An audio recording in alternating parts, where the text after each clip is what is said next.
আজকে আমরা কেউ কাউকে দাম দিতে চাই না।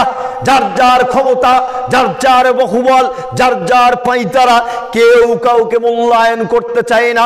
সকলেই নিজেদেরকে ক্ষমতাশীল মনে করে, সকলেই নিজেদেরকে শক্তিশালী মনে করে, সকলেই একজন আর একজনকে অপমানিত করতে চায়, হেয় প্রতিপন্ন করতে চায়, গালিগালাজ করতে চায়।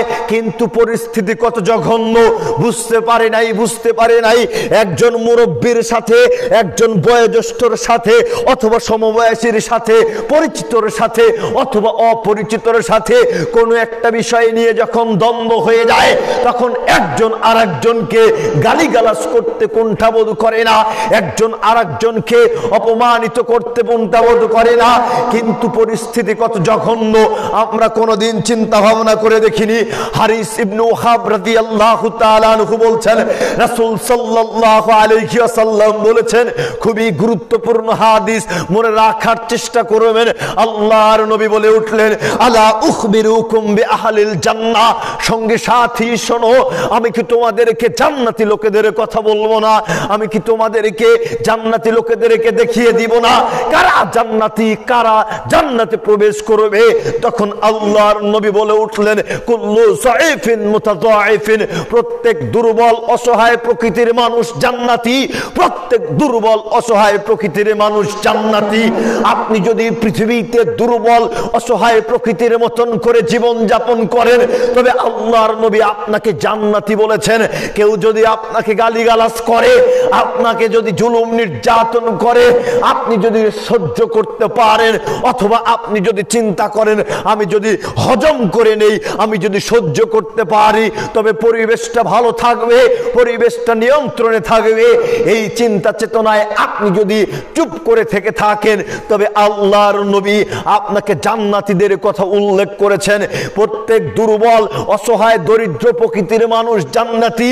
লাউ আকসামা আলাল্লাহি লা আবাররাহু, এদের ব্যাপারে আল্লাহর নবী আরো একটা বৈশিষ্ট্য উল্লেখ করেছেন, এরা যদি কখনো কসম করে, এরা যদি কখনো কসম করে, সেই কসমকে তারা পূরণ করে।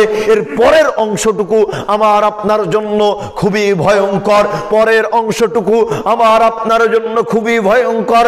লক্ষ্য করুন, আল্লাহর নবী বলছেন, আলা উখবিরুকুম বিআহলিন নার, সঙ্গী সাথী, আমি কি তোমাদেরকে জাহান্নামী লোকেদের কথা বলবো না কারা জাহান্নামে প্রবেশ করবে? কুল্লু উতুল্লিন জাওয়াজিন মুস্তাকবির, যারা সামান্য কথাবার্তায় গালিগালাজ করে, যারা সামান্য কথাবার্তায় গালমন্দ করে, অশ্লীল ব্যবহার করে, প্রত্যেক অভদ্র অহংকারী অশ্লীল ভাষী ব্যক্তিবর্গকে আল্লাহর নবী জাহান্নামী বলে অভিহিত করেছেন। এবার আপনি আপনার অন্তরকে, নিজের নফসকে জিজ্ঞেস করুন, আপনি অশ্লীল ভাষা ব্যবহারকারী কিনা, আপনি বদ অভ্যাসী ব্যক্তি কিনা, আপনি অহংকারী ব্যক্তি কিনা? আপনার মধ্যে যদি এই অশ্লীল গুণাগুণ থেকে থাকে, আপনার মধ্যে যদি এই অসভ্য গুণাগুণ থেকে থাকে, তবে আল্লাহর নবী আপনাকে জাহান্নামী বলে অভিহিত করেছেন। জোরে সরে বলুন নাউজুবিল্লাহ। তাহলে এই অভ্যাসকে আমাদের পরিহার করার প্রয়োজন আছে কিনা? অবশ্যই আছে, অবশ্যই আছে। হায় হায় হায়, কি জঘন্য পরিস্থিতি আমরা যদি লক্ষ্য করি। হায় রে হায়, ভাই ভরধন, রক্তের বাঁধন, এই ভাইয়ের সাথে পর্যন্ত আমরা দ্বিধাদ্বন্দ্ব করতে, মারামারি করতে আমরা কুণ্ঠাবোধ করি না। যেই ভাইয়ের সাথে একসাথে ঘুমিয়েছি, যেই ভাইয়ের সাথে একসাথে খেয়েছি, যেই ভাইয়ের সাথে একসাথে জীবনযাপন, সেই ভাইয়ের সাথে যখন সম্পদের অর্থের টানাপোড়া শুরু হয়ে গিয়েছে, তখন এক ভাই আর এক ভাইকে আঘাত পর্যন্ত দ্বিধাবোধ করে না। ঠিক না ব্যাটিক বললাম?